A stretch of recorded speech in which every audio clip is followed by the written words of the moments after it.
Hello, friends, and welcome to the Cold War Preppers nonfiction. Tonight is nonfiction book club, and so tonight we are digging into Alan Kay and A. American Chris's book, Angry American. You might find him sometimes as called Decline and Decay: Strategies for Surviving the Coming Unpleasantness. Let me tell you something. I've been doing this for a long, long time. I have a library that most people probably might be able to put a dent in compared to my library. I have been reading, researching, working with different organizations as far as survivability and survival and prepping and everything else. Hello, Scott. Welcome. Let me tell you, if I had to have just one book so far, in having read the first 3 chapters of this book, this is the book I would have. By far, hands down, so far, this is my favorite nonfiction survival book that I have ever read. So if you're only going to have one, have this one. Let me get back here to comments. And here's the link. If you want to get it on my Amazon store, it's $25. But I'll tell you what, it is, in my opinion, the single best book out there. Hey, Dragon Slayer, welcome. Yes, they have been quite challenging, haven't they? I don't know if you've heard it or not, but there was a 6.0 earthquake hit Romania today. So it looks like the European shelf is being shaken. And so we can expect that to go up into the Baltic Sea and then come back down along Germany and into the Pyrenees. And then it's going to go south to the Canary Islands. I was just watching Dutch Sense, and so that's how I know this. I'm not a genius as far as earthquakes and stuff go. Pat, welcome. Glad to see you here. And Little Lone Prepper, of course. I think you were the first one here. No, you weren't. The very first one here was Patriot Prepper DAV, and I went to his channel. Do me a favor, everybody on here right now, copy that link, go to that link. He only has, I'm the 19th subscriber that he has. This happens to be his about page because that's what I was looking at when I copied it. But do me a favor, copy that link, read about him, subscribe to him. Let's get him up there. Let's get him some followers. If you would, please, I would greatly appreciate that. And then as you subscribe, down in the comments, just put which number you are as far as a subscriber for him. I would greatly appreciate that. Thank you. Pat, welcome. Hello, Tofu, welcome. One of my great moderators, a couple of my great moderators. Stray Kitten, welcome. Linda Bopp, always pleasure to see you. SJ Mullen, great to see you as well. Scrapper, welcome. Good evening. Who's your prepping nurse? There's another one of my favorites. Welcome to you too. And Dragon Slayer, of course, is up there as well. What a great group of people. Let me start off with kind of my interpretation of a summary of, and I'm going to close out a couple because it looks like, let me close that out. Let me close this out. It looks like I'm kind of, well, that's the earthquake map. So I'll close that one out anyway. And then I want to close out this one here. Trying to get some memory because it looks like I'm kind of buffering a little bit and get it all taken care of. We'll close out that one there. There we go. Yeah. Okay. So I had all those, I had a couple YouTube channels open where I was looking for people, but anyhow. Okay, so here we are. My opinion, the best book I've ever purchased as far as prepping, decline and decay, strategies for surviving the coming unpleasantness, by A. American and Alan Kay, strategies for surviving the coming unpleasantness. So chapter 1 is basically what I've been trying for the past couple lives to have real fruitful discussions over. And that is, we're going to be the leaders. We're part of that 5%. They say that only 5% of the people have been prepping, and 95% of the people are totally unprepared. But one of the things that we got to do is we got to be in the right frame of mind in order for anything to happen. And so this chapter 1 of the book is one of the best explanations of what's going on in our minds and how you need to train in order to be a leader when SHTF. And that's just the way it is. We owe it to the rest of mankind for us to be able to give them some inspiration, motivation, and direction in where we go. Thank you, Linda. Greatly appreciate that. And thank you. Who was it? I saw somebody else say it. They were Stray Kitten was probably number 20. I was number 19, so you're probably 20, Stray Kitten, which is fantastic. Let's see if we can't get those numbers up there tonight. So anyhow, in honor of something that is not mentioned in chapter 1, I want to start off with one of my favorite poems. And it kind of supports exactly what Alan Kay and A American are talking about in chapter 1. So this is a little poem by Walter D. Wintle, probably about 1903 is when he wrote it. But I think it's very appropriate for us as we're discussing chapter 1. So it says, thinking, if you think you're beaten, you are. If you think you dare not, you don't. If you'd like to win but think that you can't, it's almost a cinch that you won't. If you think you're lose, you're lost. For out of the world we find success begins with a fellow's will. It's all in the state of mind. If you think you're outclassed, you are.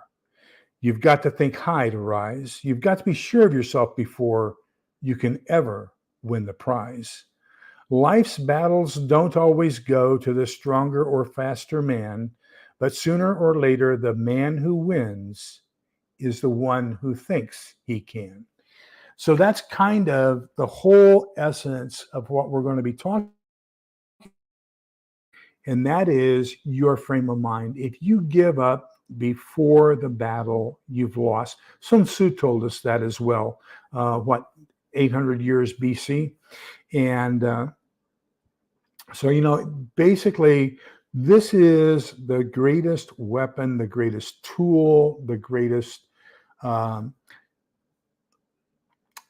survivor or prepper piece of equipment in your bag, and it happens to sit on your shoulders. And so number 1 is to get yourself thinking right. And then number 2 is to practice what you're doing, because one of the things we found in the military is when you have somebody do something repetitively, even under austere conditions, and have them do it repetitively and just do it to where it becomes rote, then in times of danger, that rote memory kicks in. So it becomes an autonomic reaction rather than having to think about it. So there are certain times when it goes bang, you just automatically, pull up. And so there are things that you want to become automatic as far as things that are going on with you and in your prepper journey. So I'm going to strongly recommend that you get a copy of this book. I strongly, strongly, strongly recommend that you get a copy of this book. It's probably, it is among the top 5 I've ever read. Chapter 1, the mental stuff, and survival is 80% mental. So number 1, he talks about normalcy bias. So normalcy bias is our ability as we go about our everyday life. We say that, things are just the way they are, and whatever happens, happens, and everything will get back to normal. One of the things that we haven't yet gotten accustomed to is what everybody refers to as the new normal post-lockdown. So, whether we want to admit it or not, the way things were in November 2019, well, let's just take February 2020, just 3 years ago. The whole world has changed. And things are not the same. And the new normalcy is just unbelievable. And we're still having to adapt to it. I was driving to my men's prayer group this morning, and I listened to talk radio, and they here in Texas we have the Ann Richards Center, which is Ann Richards was a governor back right before George Bush, as a matter of fact. And so she formed a center for young women who were having identity problems and were having, issues with life, because we know that right now life is bad enough. The Ann Richards Center put out a story that 30% of 10-year-old girls in the state of Texas who have been exposed to gender transition training have some ideations of suicide.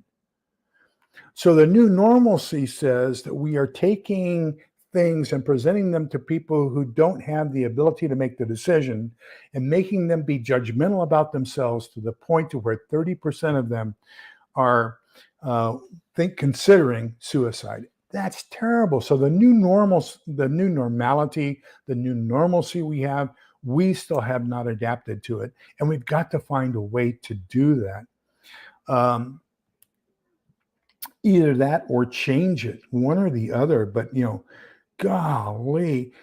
So one of the things that the normalcy bias has us do is it has us underestimate both the likelihood and the impact of a disaster.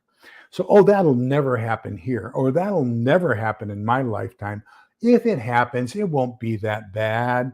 How many times have you heard those talking around people?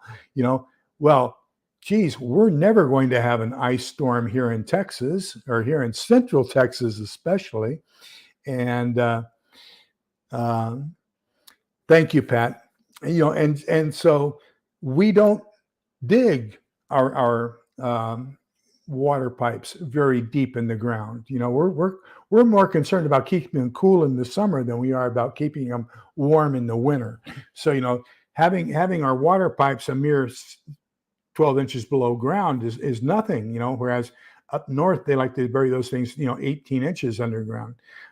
So things are different, and people do them. How many people say they can ride out a hurricane and then they're calling for help? How many people don't evacuate as a result of an earthquake? So there's all kinds of cases of normalcy bias where people just say, things are going to be okay. Don't worry about it. We don't need to take any precautions. So then you've got the things like what's happening today, or over the past 10 days. This chemical spill in Ohio. My goodness gracious! If that's not the number one best case you've ever seen, to have a bug out bag with all your documentation and all your critical things, identification papers, medical records, everything else that you're going to need to pick up and run as far away as you can quickly, to have a plan on where you're going to go. That's I can't think of anything better than what we're seeing there, to say, hey, you need, number one, a bug out plan, and number two, something to sustain you for anywhere from 2 to 3 days in case all the hotels are booked up, and number three, a place to go. So you need to get that map out and take a look at what are some of the things that we can do to evacuate where we are. One of the things that I do every morning when I get up is, right after my prayers, I go to windy.com to find out where the prevalent winds are, so that I know if something. So right now, the winds are predominantly coming out of the Pacific Ocean, across Mexico, and then heading north. So I'm not susceptible to the winds from San Antonio right now as much as I am coming over from Mexico. And then they're basically changing direction from easterly to northerly right here in the Austin area. So I am not that worried about anything happening way down south. Now, if there's a forest fire or some uncontrolled pollution going on in Mexico, I have to worry about that today. So we typically get either coming out of Mexico, coming out of the Gulf, or coming down from the north when there's an Arctic polar thing.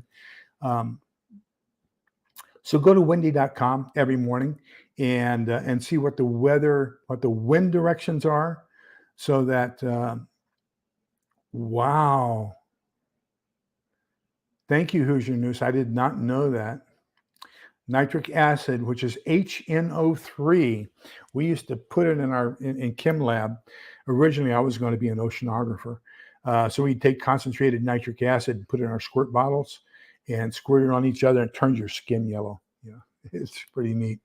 Um, so Dragon Slayer says that heard about the chemicals in the air, and they say it's going to take about a month for the water to become completely polluted, and the winds are bringing acid rain to all states through Virginia.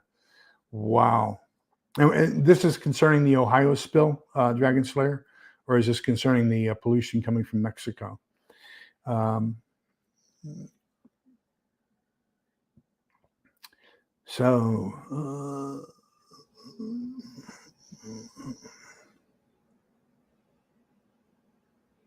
huh.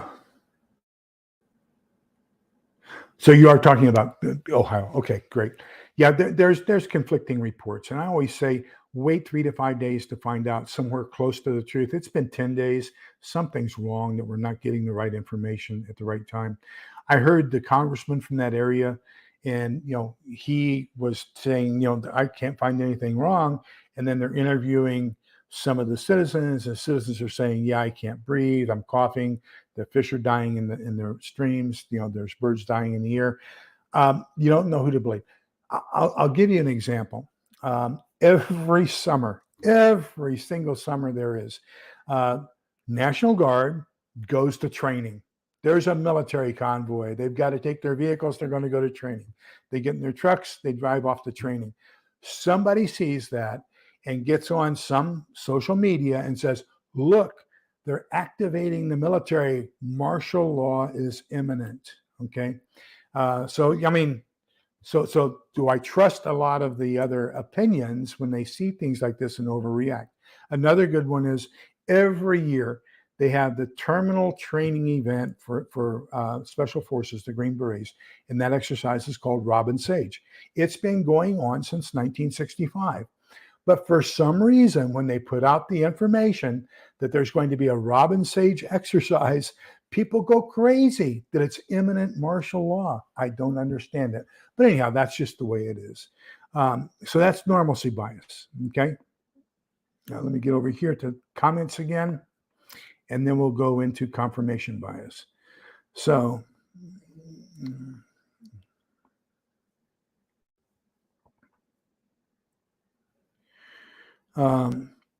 so the best thing to do, where did I see that? Do you think it? So the best thing to do, Linda, go to windy.com and take a look at where the spill occurred. Take a look at the prevailing winds, and that should give you some idea as to whether or not it'll be going into your direction.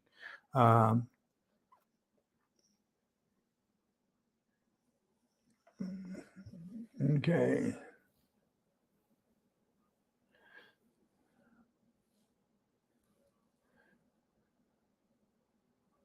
Wow. Okay.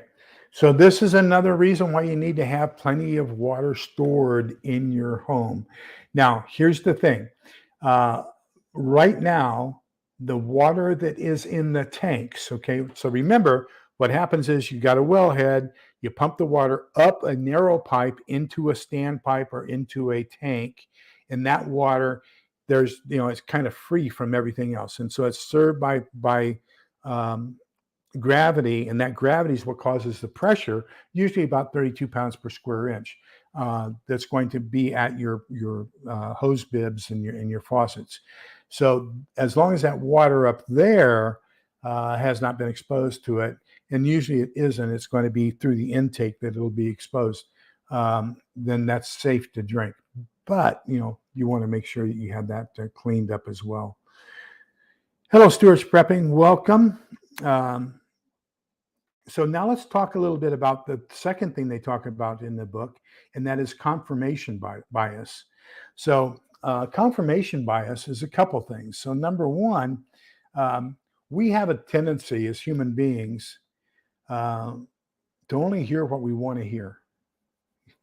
I don't know if you've noticed that or not, but we can sit here and give you a whole plethora of things, and you're going to pick apart what you want to hear and remember it and forget the rest. My favorite about that is the last two lines of the first stanza of the hit song "The Boxer," written by Paul Simon and sung by Simon and Garfunkel. I'm going to say 1967, 1968, when I was in high school. And it says, man hears what he wants to hear and disregards the rest. And that is so true. That is confirmation bias. Um, we read things looking for support to support what we already believe and disregard anything that negates what we already believe. Okay, does that make sense? Now, there is another aspect of confirmation bias, and that is if something is ambiguous and it could be interpreted either of two ways, instead of giving the other person the benefit of the doubt and saying, well, you could look at it that way, we have a tendency to even entrench deeper and say, that's exactly how I believe. Okay. So here's what you're up against with um, the confirmation bias. If you take a look at number one, if we're going to take a look at the normalcy bias. Everything is okay. Nothing bad is going to happen. Everything's going to return to normal. Okay. So that's the prevalent thought in the country. Okay. Now we add to that the confirmation bias. And so we're presenting them with other facts. Okay. Here's some things you need to take a look at. So, how do they interpret that? They interpret that as we are giving them fear mongering, or we are trying to scare them into preparing. And that's not necessarily what we're trying to do. We're just trying to make them aware. Here are some things you might want to take into consideration so you can prepare for them. Because the more prepared you are to answer these cataclysmic events, the better you'll be able to survive these cataclysmic events. So some of the things that they talk about in the book is one of the first things is to find a way of identifying your decision-making process.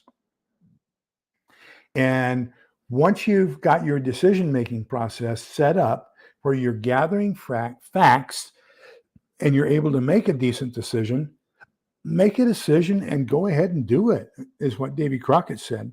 One of the things that we quite often get caught up in, and we can do this as preppers as much as anybody else. Hello, Stuart's Landing, and hello, Tracy, welcome. But one of the things that we have a tendency to do is what's called analysis paralysis. So we're waiting for additional information before we make a move. So sometimes if we wait for additional information to make a move, that can be cataclysmic. We need to say, at what point do I have enough information to make an informed decision that's going to be the best possible decision based upon the information I have available to me at this point in time, and then act on it, whatever that is. Okay. So then they talk about a whole bunch of things that can get us into trouble. And so one of the major driving factors, probably one of the strongest driving factors we have as human beings, is fear. And so, fear, we do a lot of things. We don't apply for jobs out of fear of failure. We don't ask, the prettiest girl out on a date for fear of rejection. We don't, think of all the things that we do, and we don't do because we're afraid. We're afraid we won't, that's what Walter, said, Walter Wintle said in his book, Thinking, or in his poem, Thinking. He says, it's up here. Yes, you can, whatever it is you want to do, and you can do that. I have a friend, okay, and so I just wanted to know, and I really think right now what we need to do is find a way to get a gas mask in everybody's hands.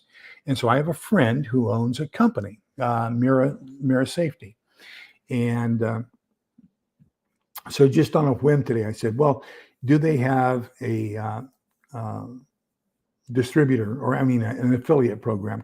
Is there a way I could promote their products on my line and say, hey, this is something you want to take a look at if you can afford it, because especially with the noxious gases that are going on in Ohio, it just might be something really, really important to have. Hi, Sassy Gal, welcome. So we've talked about normalcy bias, and we've talked about confirmation bias. And so right now we're talking about some of the motivating factors that cause people to do what they do or don't do what they do.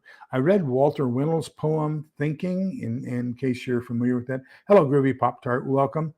And so I was talking to Roman today, and can I be a representative of their company and present their stuff? And he said, well, I'm going to send you something that I want you to promote because I think this is going to be critical as well. So it's going to be basically a purification system for things that have been irradiated and how you can purify those. So that's going to be interesting to take a look at. I've got all my stuff set up over there. Tomorrow, if the winds aren't as bad as they are today, I'm going to do a box opening on my Kelly kettle. I have 3 different sizes. I'm going to open the big one tomorrow. I'm going to take one of my little sterno cans, see if I can use a sterno can down in the heating chamber. And then I'm going to use a frying pan up top. I'm going to do some ham and onions, and I'm going to mix that while I'm boiling the water. Take the boiling water, add it to some homestyle scramble from Nutrient Survival, along with the pan fried ham and onions, and see if I can't do a breakfast. I'm going to try to do a video like that tomorrow morning. Why not? I mean, the only thing that can happen is it doesn't get aired. We've got to start thinking positively, and what can we do to get things going? So the next thing he says is fatigue. Fatigue is another thing that's going to cause us to not make our decisions that should be made in the manner that they should be made. When you get tired, you make poor decisions. And so make sure that you're getting the rest. And if nothing else, get an occasional eyes closed rest, some sort of get yourself away from whatever. One of the things I'm finding absolutely essential for everybody, get away from the TV, get away from the news channels, get away from YouTube, get away from social media, have some private time. Think for yourself. Don't get caught up in the hysteria that's going on. It's going to do nothing but depress you. Get yourself a positive plan on how we can face the outcomes together. And I think that's going to be one of the things that's going to be the strongest tool in your toolkit for survival. Then he says the next big thing we need to be concerned about is extreme cold, and make sure that you have shelter as a priority. So the whole idea about creating a shelter is you want to create a micro environment. So even in a house, if you have one of those little kids tents or a camping tent or something like that, what you can do is pitch that tent inside your living room, and then you're creating a micro environment. So the living room may be at 52 degrees, the outside's at -5, your living room's at 52, then you get this micro environment, and your exhalations are warming up the air inside the micro environment, and voila, now you have some warmth. So he talks about, we can freeze to death in a very quick, very, very short amount of time, hypothermia. And so we want to make sure that we have shelter as a priority. Then again, it's just the opposite with the other side, extreme heat. And with extreme heat, you want to have lots of ventilation. So you want to have a structure that covers you and protects you from the sun, so that you're in some sort of shade. Usually there's going to be a 10 to 20 degree deviation between your indirect sunlight and in the shade.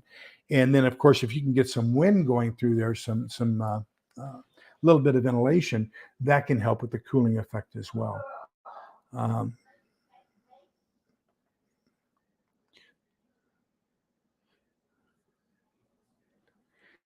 Yes, it does.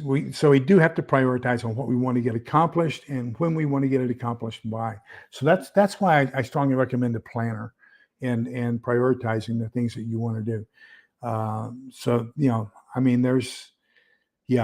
There's way too much stuff to get done, and we're not going to get it done in one day. Helen and I just decided today we're going to go to Costco tomorrow. So, we're going to do that tomorrow. So now we got to get all of our planning as far as what we want to purchase when we get there.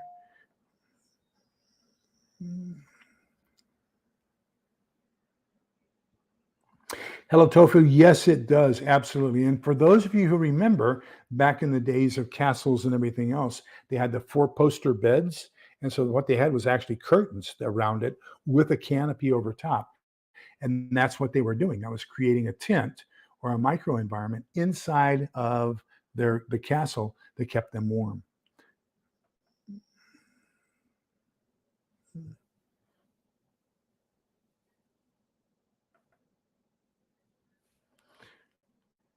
Let me see. If you have to follow the FUD, then let it be to a motivation to get off your rear end and do what needs to be done. Absolutely. Welcome, Jack.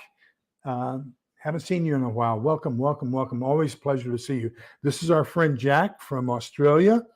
Uh, Always happy to see him on board. Um, and Stray Kitten says a solar mini freezer would be a nice luxury for a bug out vehicle. There was one that was being sold by, um, oh, I forget. Anyhow, Pinball Preparedness had a link and for a Lion, uh, and it was solar with double battery, or you could plug it in and charge it into a 12 volt in your car, or plug it into the wall at 110 volts and charge both batteries. But it was a mobile freezer and refrigerator.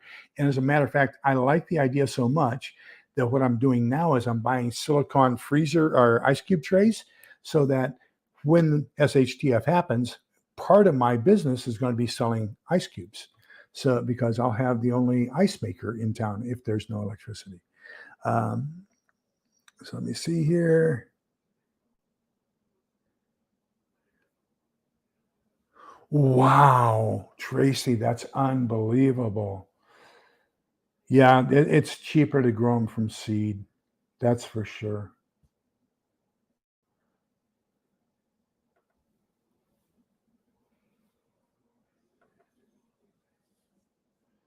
Um, okay, so another one is pain, and pain can cause you to make some bad decisions as well. So one of the things that both the special forces, I say both, and we're going to take a collective both here. It's going to be more than both. It's going to be the Rangers, special forces, the SEALs, force recon for the Marines. All of these elite special operations forces, one of the things that they do is they test their bodies to the max, where they are enduring pain and pushing through the pain in order to accomplish the mission. And that's where you get such people like with the lone survivor, where you can have, like 16 bullet wounds and broken fingers and ribs and everything else, and still endure and keep on with the fight. And so what we say in the military, when it's 0 degrees outside, it's zero dark 30 in the middle of the night, you can't see, your toes are frozen stiff inside your boots. And they bring you. I remember one time standing in chow line, and you have the military mess kit has the frying pan type thing with the handle on it, and then you put the double one on top of that. And I remember walking through the chow line one time, and this is bee rats, so they brought them to us in a Mermite can, and they scooped it out of the Mermite can, put peas on my plate first, then put mashed potatoes and gravy, and then gave me some chopped steak. By the time I got my coffee and sat down, my peas were frozen to my plate. And that's what we in the Army call embrace the suck, because you just aren't going to have a great time. It's just something you have to push past, understand it's going to be there, and resolve yourself that that's life. Let's move on and see what we can do to make better. Um, Susan's Ramblings, welcome.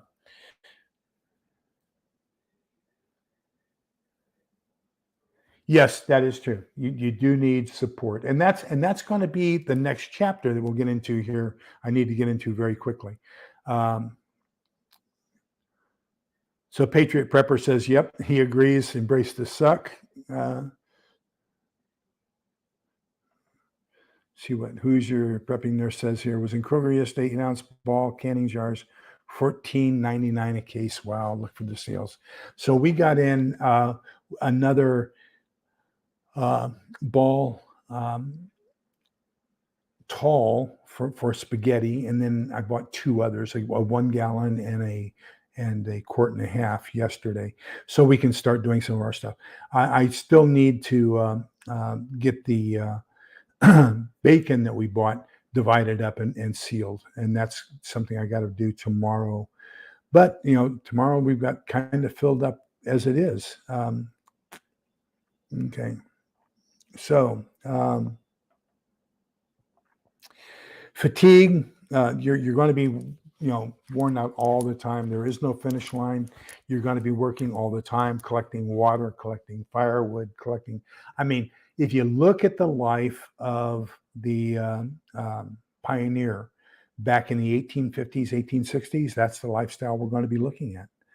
Another one that causes you to make poor decisions is hunger. And so we're going to have to find ways to stave off hunger. And the bad thing is, you've got to take a look at calories. So one of the things you have to consider is how many calories, how much effort do I have to expend in order to get this food? And will the food replace the calories that I spent getting it? Or will it be insufficient and it's a net loss? Or will it give me an extra food boost? So that's where we need to look at things that will allow for food collection to be done for us while we are doing other things.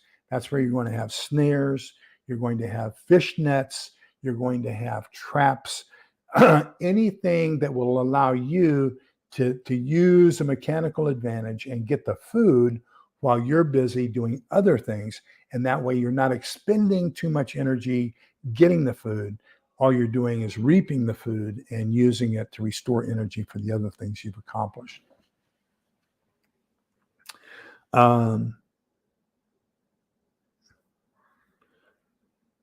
Oops, he says yuck, Auslander. So what did Jack say that I missed? Let me get back up here. So baked beans and with swimmers in there at the firing range. Yep, yeah. So one of the things they did to us in SEER school, SERE, which is Survival, Evasion, Resistance, and Escape, was we actually get put into a POW camp for 3 to 4 days, and they feed us some very skeptical stuff. And if you want to graduate, you're going to eat it. That's all there is to it. And get that mindset out of your mind that when you get hungry enough, you'll eat anything, guaranteed. When you get thirsty enough, you will drink anything. It's either that or you die. And those are the choices. So I think we just have to, arrive at the decision that that's basically what it's going to be, is we're going to be forced to see some, a lot of decision making that right now does not seem right to you. I mean, when you pick up a squirrel, that innocent little thing that's been chewing the nuts on your back porch, and you have to skin it, you have to gut it, you have to butcher it. Or the same thing with a deer. The first time you shoot a deer and those eyes are looking at you while you're pulling the trigger. And then you have to field dress it, and you have to gut it, and you have to skin it, and you have to butcher it. I mean, those are things that right now I would venture to say that 40-50% of our population doesn't really understand that cow you see walking down the fence line is tomorrow's hamburger, and that it's going to go through some terrible things in order to get there. And, because that's all hidden away from us. We don't see that right now. But come as HTF, not only will we see it, we will have to do it if we want to survive. So I recommend you get a good book on butchering. If you have a friend, or you go to the farmer's market, make friends with the people there who are providing beef or pork or anything else, ask them, hey, can I come learn from you? Can I watch you butcher a pig? Can I watch you butcher, a cow? Whatever the case is, can I watch you butcher a goat? And see if you can't learn now before it's too late. And that's what I'm going to make sure you understand is now's the time to do it. Yeah, so that you don't balk away from it when it becomes really critical. Um,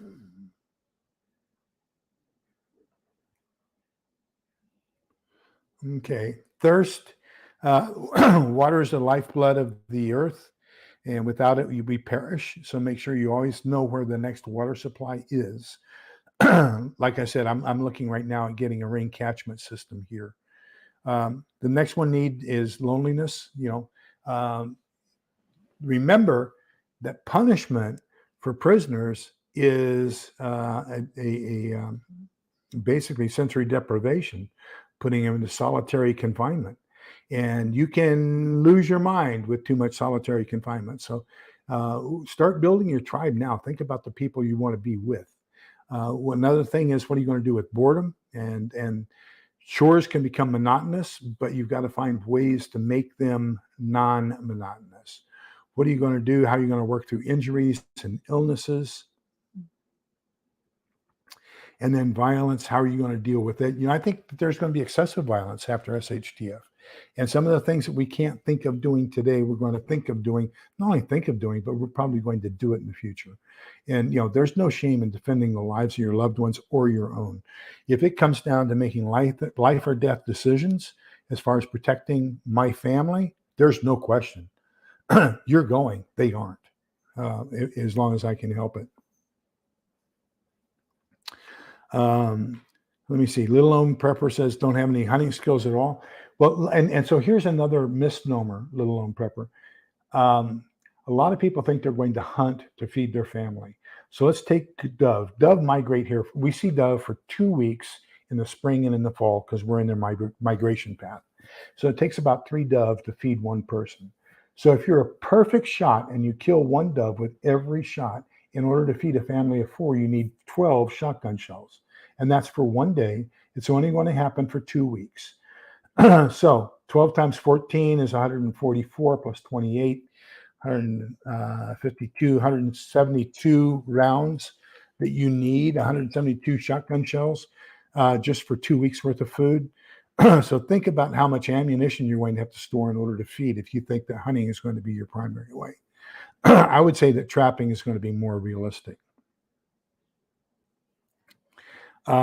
One of the things that we're thinking about doing, Teletofu, and I need your opinion, I need everybody's opinion on this, is you remember we just finished Dr. Bradley's book, and in the back, he said there were some scenarios and to have those discussions. I think what I might start doing is on Saturday evenings, having a discussion around a scenario every Saturday evening. Let me know what you think about that and how many of you would be willing to participate in that. So I would give a scenario, and then we'd have all kinds of input from all of you, and you would come on and join me and give your thoughts. I would give you the scenario basically when we announce the video, and then that way you can decide whether or not you want to be on with me and give your thoughts around that scenario.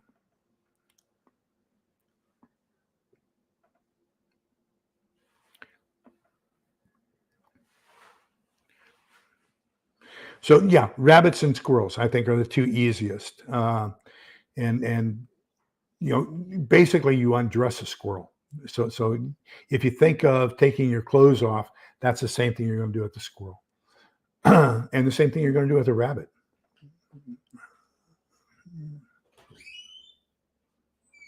Great. I a long time ago on my Facebook page, there was a bunch, because I did survivalism and prepping on Facebook long before I ever came over to YouTube. And one of the discussions I had was, what is the best knife to scale a trout?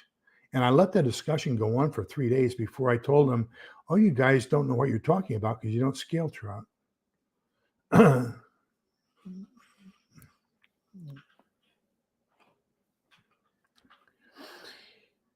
Yes. Yeah. And to me, hogs have an odor too.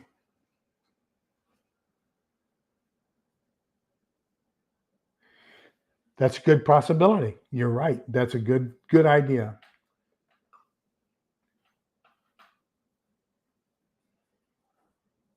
Okay. Let me check on some times. Um, And it might be earlier, like around 6 o'clock or so.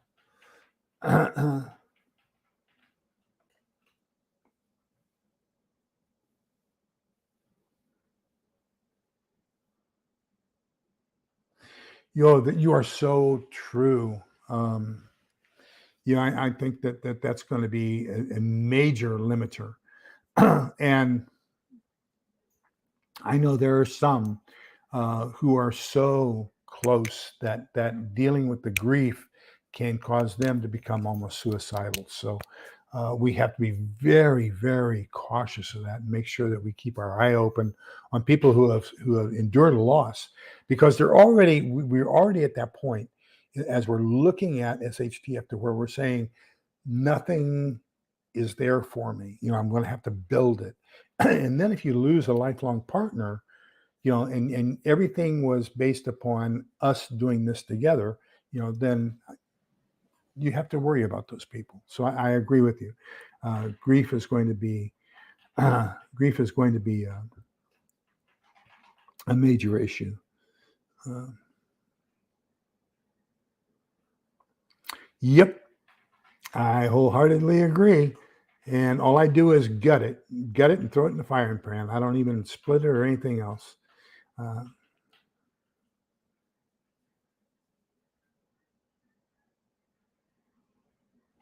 Yes, I was talking to a woman, and she told me that rabbits are the number one because of the breeding. And you almost have to overeat them. And then number two are goats. I didn't realize that goats are have that many kids in a regular basis.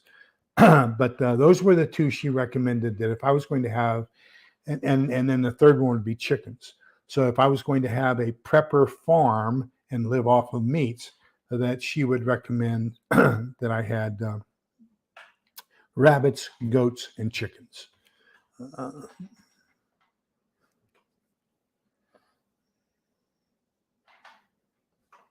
Great idea. Hey, USMC 935. If you would be kind enough, if you recommend that book, if you could throw in maybe the title of it or something so that others could see it, that would be phenomenal. I'd greatly appreciate that. Um,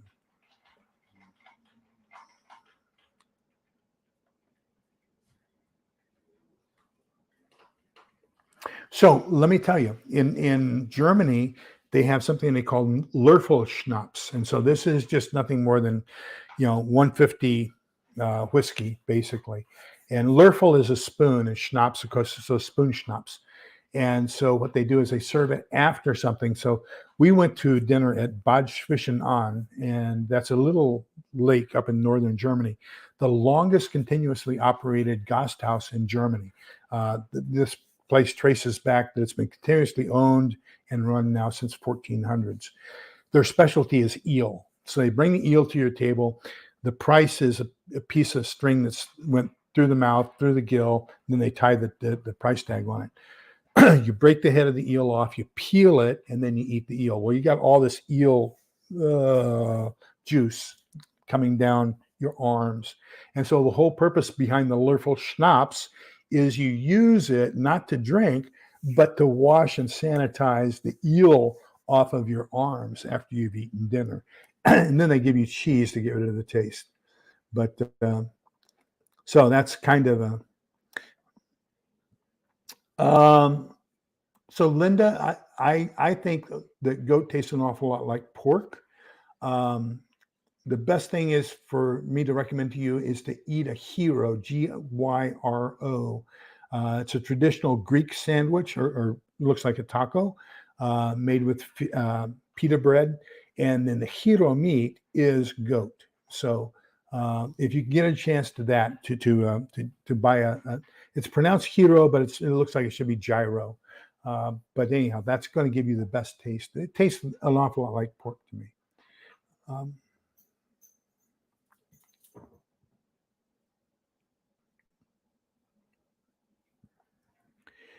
Okay, let me get down here and see what else.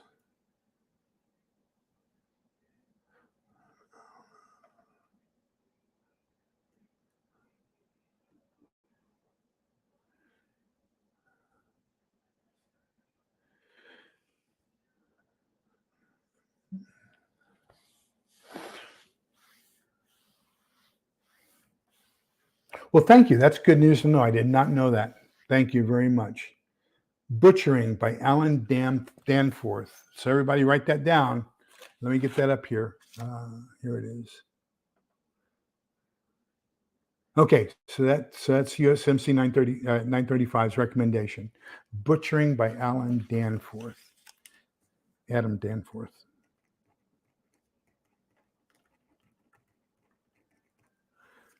Okay. Now let's get back in. We've only got 10 minutes left, and I need to get into building your tribe, although there's not as much here. Okay, so the last two, of course, violence we talked about very briefly. It is going to happen. Accept it. One of the things that we won't have is, there's going to be violations of rules. It's going to be difficult how you deal with those because you don't want to humiliate somebody to the point of where they want to get revenge. There aren't going to be prisons. You aren't going to lock people up. You don't want to have pillories. Corporal punishment has a way of coming back to bite you. So how are you going to enforce the rules in your group? If you expel somebody from your group and send them out there, then there's always the possibility you're going to share all the secrets of your group with another group and try to come in and take your stuff.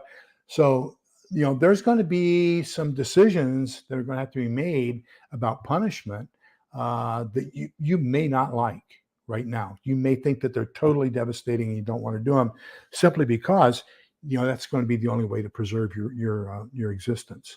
Then it says, worry is an emotion that serves no useful purpose. Everything I've worried about has not come to fruition. Let me just be honest with that. So chapter 2, the village, the lone wolf is the dead wolf, is what Alan Kay says. I believe that we are going to need groups of people with a common goal of survival working together.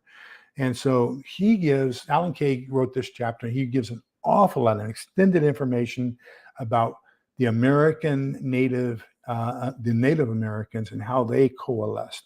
And so number one importance to them was personal freedom, just as it is for us. However, they had an obligation to the tribe. And so one of the things about them was they were very nomadic. So everybody only owned what they could put on the Travis behind their horse. So you couldn't accumulate excess wealth in comparison to everybody else because you were limited to that one Travis behind that one horse. And so instead of pursuing wealth, they pursued honor. But you need to build your own tribe and fill it with a variety of usefully skilled people, medical, and here's the thing. A lot of the MDs that we have today are totally dependent upon surgical or medicinal solutions that may not be available to us in a post-SHTF environment. So don't forget to include herbalists and naturalists and homeopathic healers and people who are aware of essential oils and herbs and all the other things that are available to us naturally that you might use as an alternative to that. So I like acupuncture. I like reflexology. I like chiropractors. All of those have very good practices that they can bring and add some value to your group. Here's the link to the book. And let me go back to the comments and catch up on those. So if you want to get the copy of the book, I strongly, strongly recommend it. Let me catch up here.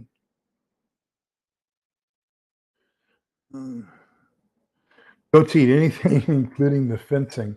You have them in. I'd like to have a couple for milk and cheese. That would be great. Yes, I've heard that goat's milk is fantastic. And of course, feta cheese is based off of goat's milk. There are,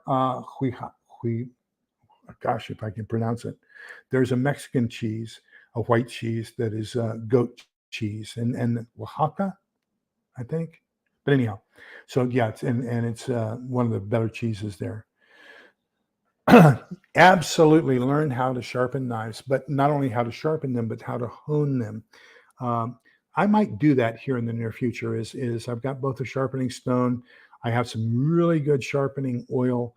But it used to be on Sunday evenings, I would sit with my strop, and I had a plain leather side, and I have the green side. And so the green is the honing what do they call it, balm, I guess, grit. But I run my pocket knife. I would hone my pocket knife every Sunday evening while I was watching The Walking Dead, and my wife always joked, "Are you doing that for me?" But I mean, so she stopped. She knew I didn't wasn't taking it too well. But I like to hone my knife and get that really sharp edge on it at least once a week. Uh, my cats bring me baby squirrels, rats, snakes. Yeah, until it's a rattlesnake. That's a good thing to go. Um, so goat meat will taste different depending upon the breed and the feed pasture. We did French Alpine, Nigerian cross.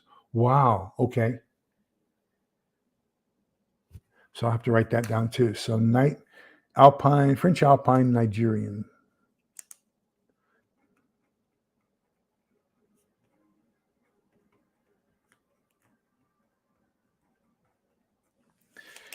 Okay.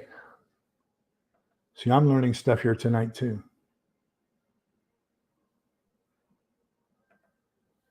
So Alslanders checking out on us. Wish everyone take care. So happy you were able to make it, Jack. Uh, I haven't eaten turtle. Um, I'm not big on exotic stuff. I will say that when I was opening the Dell factories in China and Malaysia, I got served some strange stuff. I was the guest of honor in China, and so I got the eyes of the fish, and that was an experience. And then um, they served. Then the dinner we had was actually the jellyfish tentacles. They were almost like plastic. So what is honing? So there's two things. There's sharpening and there's honing. So you sharpen something basically if there's a burr. So if you get a nick in the blade or something, then you want to get that blade where everything is the same depth. Then that's sharpening. Then if you want to take that sharpen, when you sharpen something, there's going to be a little bit of a rollover of the edge. Okay. And so what you want to do is when you hone, you're getting that point of the blade razor sharp so that there is no overlapping piece of metal. And I'll show you how to do that in a future bit in a future video. And that's very true as well. So yes, straight kitten, it does. That's part of the kosher thing is you have to bleed a cow with a very sharp knife because it hurts less. So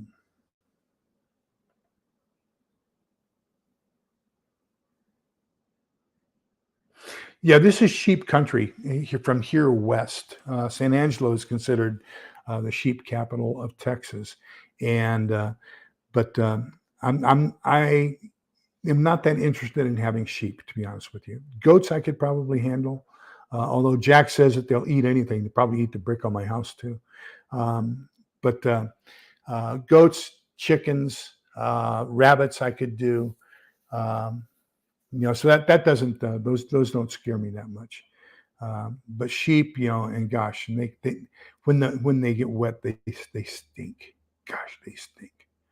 Um,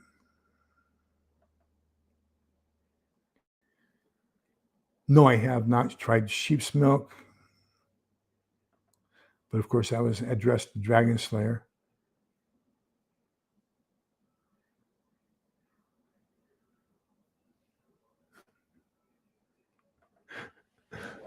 Oh, um, the cheese and yogurt are great as well. Okay, this is probably talking about goats.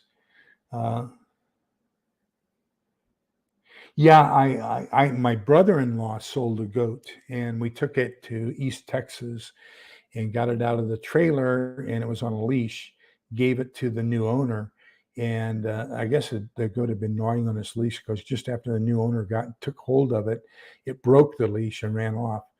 And he said, my brother-in-law and the guy got in a discussion as to who rightfully lost the goat and who owned the goat and everything else. And that was kind of an experience.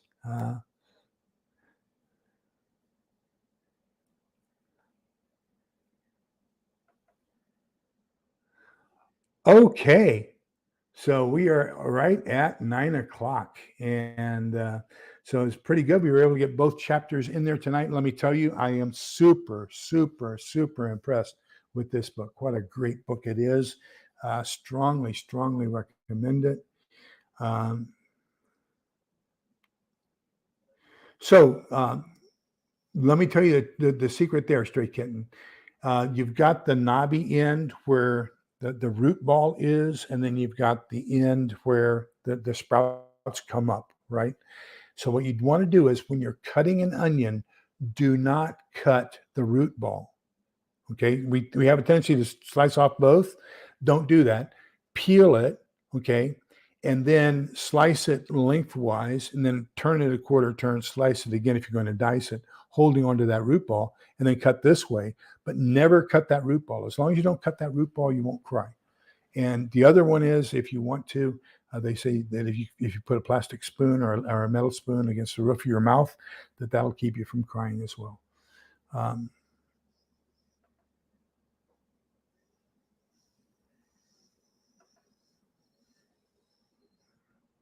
Take care, Susan. Great having you here this evening. And let me see what we got.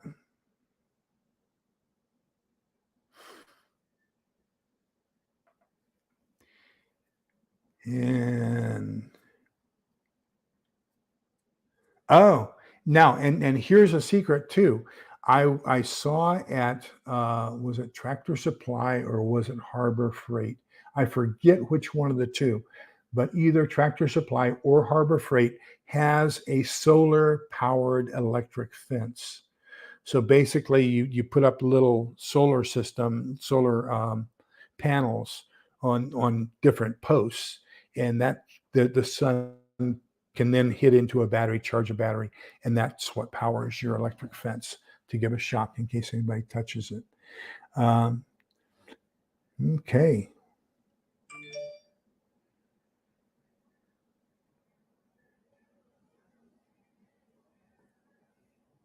Well, I'm getting a little bit more courageous. My dad would have never believed that I'd ever eat a mushroom. And then when he came to Germany, when I graduated from college, University of Maryland in Munich, he and my mom and we went out to dinner. I ordered a mushroom pizza, and they were totally surprised that I was eating mushrooms. So you'd be surprised what happens. I came back eating mushrooms, spargle, asparagus. I mean, all kinds of things I wouldn't eat as a kid. Now my wife was totally surprised. We went out to dinner for our anniversary, and I ordered Brussels sprouts. And in the 40 years we've been married, she's never seen me. Well, one time, and my son-in-law cooked Brussels sprouts for a Christmas dinner, I think, and I loved them ever since. So, uh,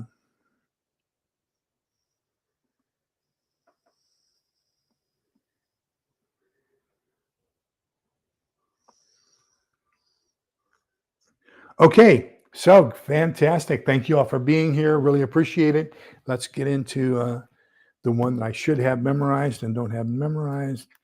So we're going to start here with the book of Numbers, chapter 6, verses 24 through 26. Don't forget, look up Walter D. Wintle, Wintle, and his poem Thinking, print it out, keep it in front of you, keep that as a motivator to remind you you only win when you think you can win. So, with that, the Lord bless you and keep you. The Lord let his face shine upon you and be gracious to you. The Lord look upon you kindly and grant you peace. Remember,